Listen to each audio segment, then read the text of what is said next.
चलो जी, आज कंटिन्यू करते हैं हम लोग लैप्लास ट्रांसफॉर्म। लास्ट क्लास में हम लोग कुछ थ्योरम्स देखे थे। आज भी हम लोग कुछ थ्योरम्स जो रिमेनिंग है उनको देखते हैं। तो नेक्स्ट है integration theorem.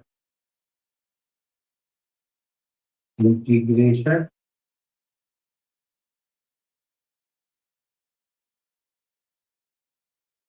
Theorem,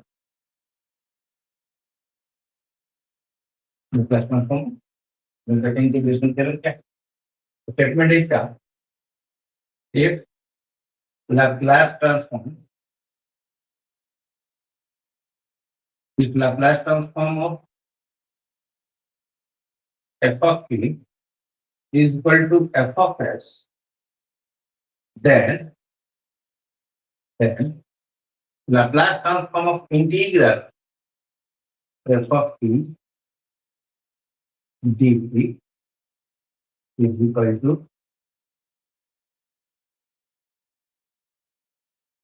f of s by s plus f inverse 0 by s. ये स्टेटमेंट ठीक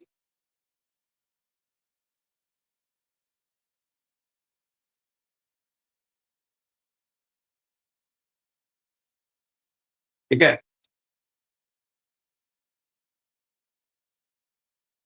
सही दिख रहा है?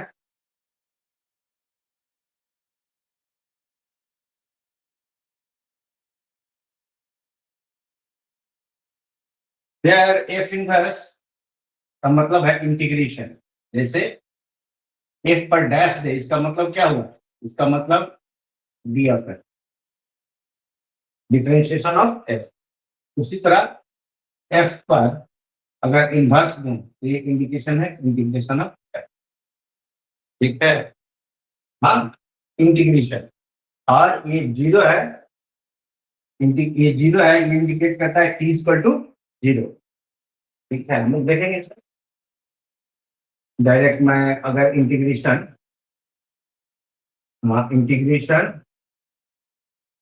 f of t dt f of zero dt इस तरह का हो तो इसको मैं डायरेक्ट लिख सकता हूँ, डायरेक्ट में लिख सकता हूँ f इनवर्स। ठीक है, ये एक हमारे पास कंसेप्ट है। जैसे डिफरेंशिएशन में लिखना हो तो डी बाई dt लिखेंगे। ओके तो देखिए हम लोग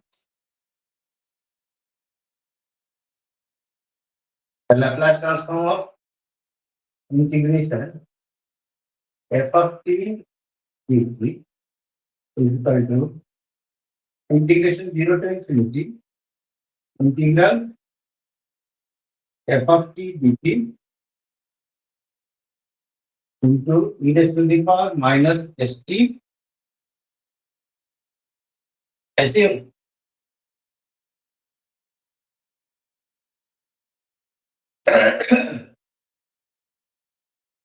दैट इक्वल टू, अब मैं इसको बाय पार्ट्स मेथड से now integrating by parts, integrating by parts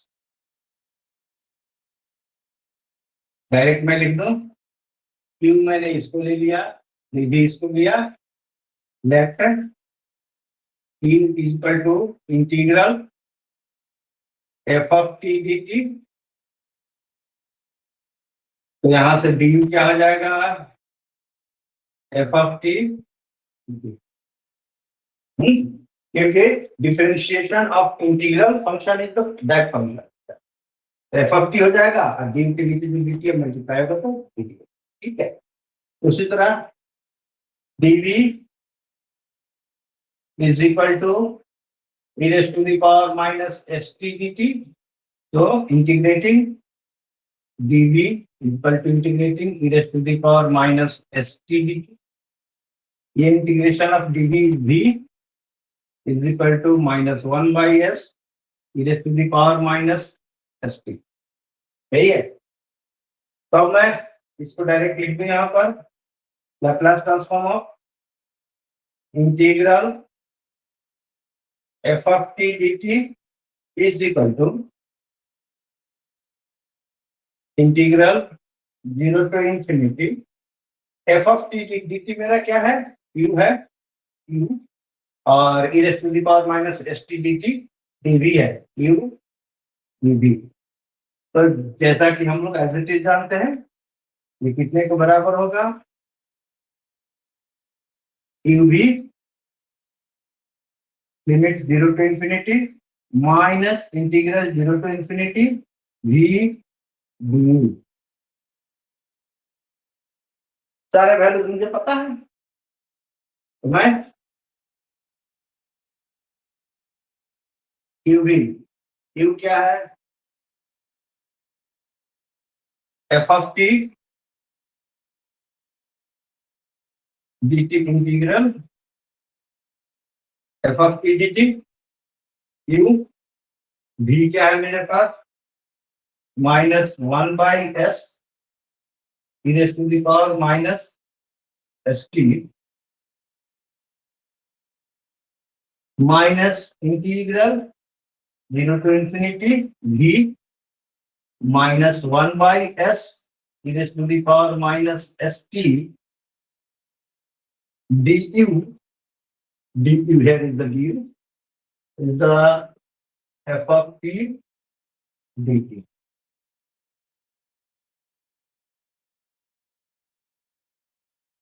मिटा दूं ऊपर में,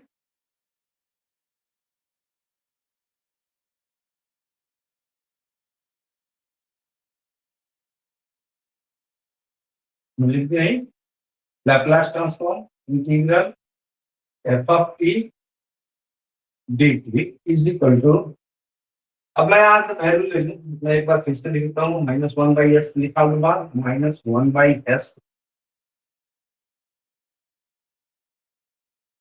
f of t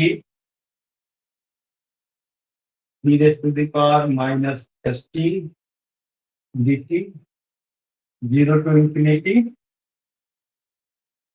minus minus plus हो जाएगा, plus integral 0 to infinity 1 by S हो जाएगा, यहाँ पर 1 by S F of T e raised to the power minus st dt।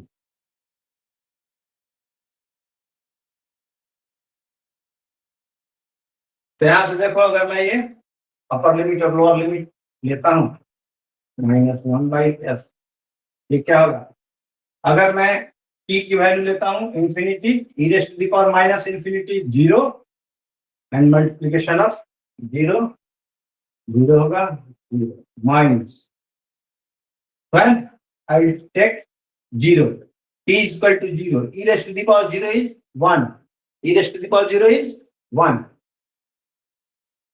तो ये मल्टीप्लाई हो जाएगा इसके साथ, कितना होगा ये, t is equal to 0 होगा मैं यहाँ पर, तो f of 0 plus 1 by S, और ये क्या है, 0 to infinity F of T raise to the power minus S T D T, सीधे मैं लिख सकता हूँ F of S, it is F of S.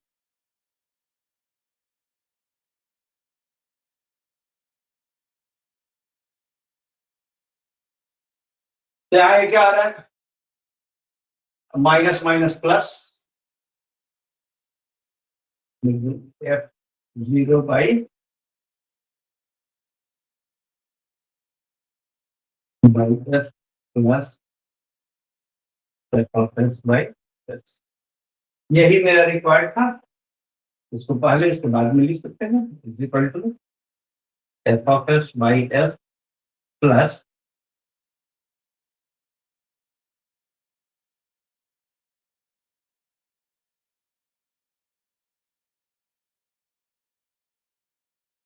यहाँ इंटीग्रल होगा ना, और यहाँ इंटीग्रल है, ये तो ये हो जाएगा, ये हो जाएगा इंटीग्रल एफ ऑफ 0, तो this will be F inverse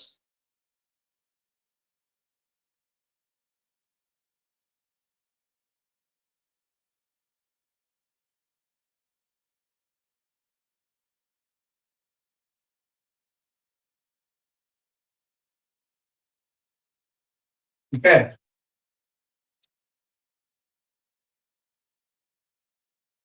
inverse divided by S. Integral F of zero, इसी को मैंने लिख दिया F inverse zero by S plus F of S by S. इसी को ऐसे, इसको इस टर्म को पहले लिख दिया, इस टर्म को बाद में लिख दिया। ये तुम्हारा रिक्वायर्ड था। Is the Laplace transform of integral F of T D T. ठीक है अजय, तो ये एक थ्योरम हम लोग देख लिए। तो कहीं भी जब मुझे इंटीग्रल का हो इस तरह आएगा। नॉर्मली ये केस आता है F inverse zero initial condition के लिए। हम लोग देखेंगे जब इंडक्टर कैपेसिटर आता है उस वक्त इसका रोल आता है।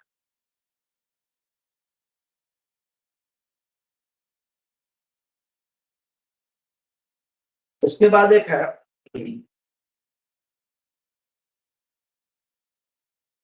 Initial value theorem. Initial value theorem हम लोग देखें। Initial value theorem, initial value मतलब किसी भी फंक्शन का इनिशियल वैल्यू के बारे में ये इंफॉर्मेशन देता है। ये फंक्शन, ये थ्योरम हमें बताता है कि किसी भी फंक्शन का इनिशियल वैल्यू कितना होगा। इसका स्टेटमेंट है वही, if Laplace transform of f of t is equal to f of s, then f of 0 is equal to what? इसको मैं लिख दूं, लिमिट है t tends to 0 f of t। ये f of t tends to 0 को मैं f of 0 लिख सकता हूँ। दैट इक्वल टू, ये कितने के बराबर होगा? ये होगा limit s tends to infinity s f of s। हमारा स्टेटमेंट है इनिशियल वैल्यू किसी फंक्शन का f ऑफ 0 कितने के बराबर होगा? Limit s tends to infinity s f of s। ठीक है, तो इसको समझने के लिए हम देखते हैं Laplace transform of differential function D F of T by D T कितने के बराबर होगा? 0 to infinity D F of T by D T e raised to the power minus st। यही होगा ना? हाँ,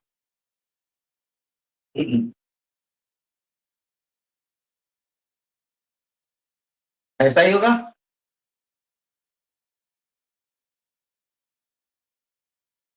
अगर मैं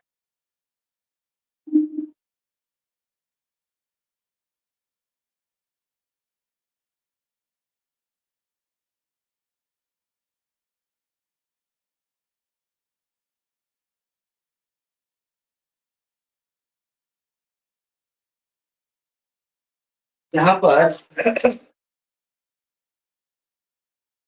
अगर मैं यहाँ पर s टेंड्स टू इंफिनिटी कर दूं,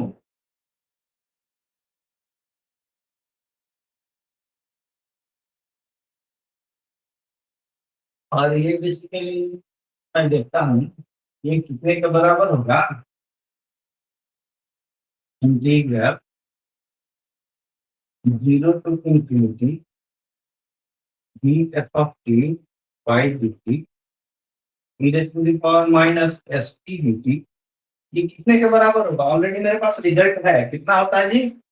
s f of s minus f of g। यही होता है ना डिफरेंशियल फंक्शन का? हम लोगों ने देखा था ये कितने के बराबर। अब मैं दोनों तरफ अगर s टेंड्स टू इंफिनिटी कर दूं, नाउ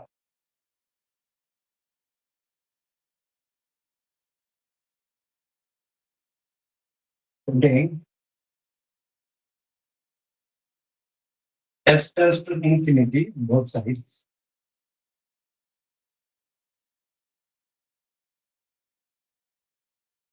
क्या होगा? अगर तो मैं लिख देता हूँ एक बार, limit s tends to infinity 0 to infinity d f of t by dt e raised to the power minus st dt is equal to limit s tends to infinity s f of s minus f of 0। ठीक है, तो अब देखो यहाँ पर अगर मैं इसमें s tends to infinity यहाँ कर दूं तो e raised to the power minus infinity, this is 0, ये 0 हो जाएगा और होल टर्म बिकम 0। ठीक है, यहाँ पे ये हो जाएगा 0 is equal to limit s tends to infinity s f of s minus f of 0, और यहीं से मैं देख सकता हूँ f of 0 को मैं इधर ला ली, f of 0 is equal to limit s tends to infinity s f of s, यही इनिशियल वैल्यू किसी फंक्शन का, यही मुझे लाना था। ये f of 0 equal to limit t tends f of 0 का मतलब ये हुआ limit t tends 0 f of t, ये कितने के बराबर है? Limit s tends to infinity s f of s। ठीक है, ये हो गया तुम्हारा इनिशियल वैल्यू तेरा। इसी तरह किसी भी फंक्शन के फाइनल वैल्यू डिटरमाइन करने के लिए हम लोग फाइनल वैल्यू थ्योरम को भी इस्तेमाल करते हैं। तो थ्योरम है जो फाइनल वैल्यू थ्योरम को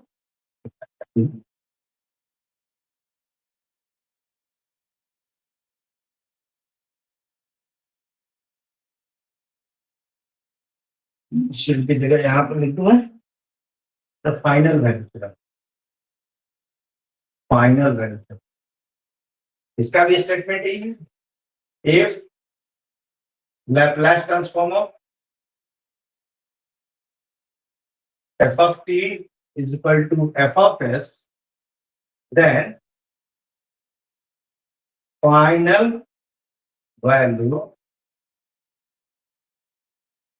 क्या f of infinity, final value infinite time पर f of infinity is equal to limit t tends to infinity f of t, यही हो जाएगा ना, f of t limit t tends to infinity, यही हो जाएगा f of infinity। ये भी कितने के बराबर होगा? Limit s tends to 0 s f of s, ये स्टेटमेंट। ठीक है, तो देखिए हम लोग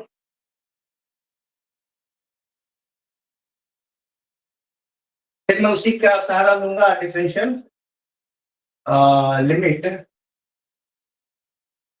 df of t by dt is equal to 0 to infinity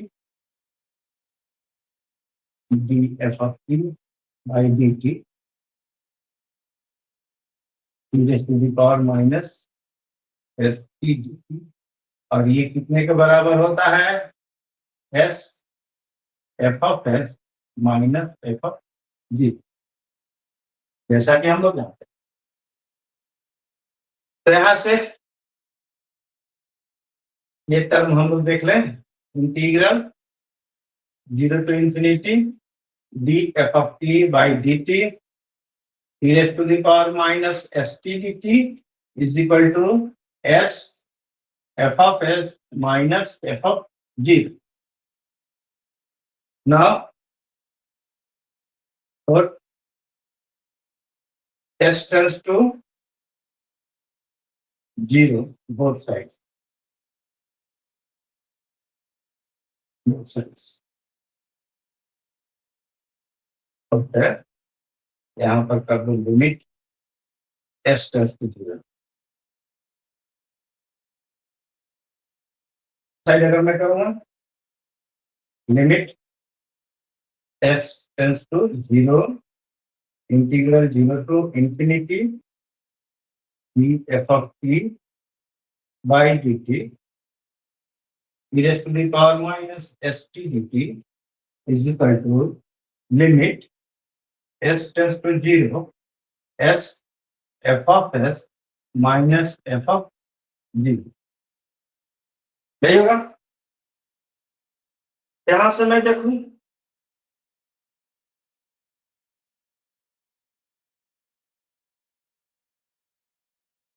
तो जैसे ही मैं s टेंस टू 0 करता हूं e raised to the power 0 is 1, तो ये क्या बनता है 0 टू इंफिनिटी 0 करूंगा s 0 करूंगा तो ये 1 बन गया 1 into this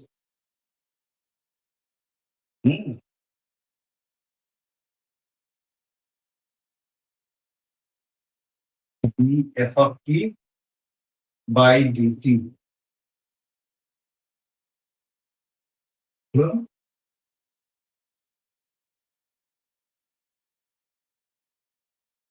is equal to limit s tends to 0 s f of s minus f of t। तो देखो इसको मैं इंटीग्रेट करूं डिफरेंशियल कोएफिशिएंट को अगर इंटीग्रेट करूंगा तो सिंपल वो फंक्शन आ जाएगा मुझे। मैं डिफरेंशियल का D F of T by D T है इसको इंटीग्रेट करूंगा तो मुझे एफ ऑफ टी आ जाएगा। लिमिट क्या हो जाएगा 0 to infinity is equal to limit S tends to 0 S F of S minus F of T. ठीक है जी, ऊपर से मिटा दूं मैं।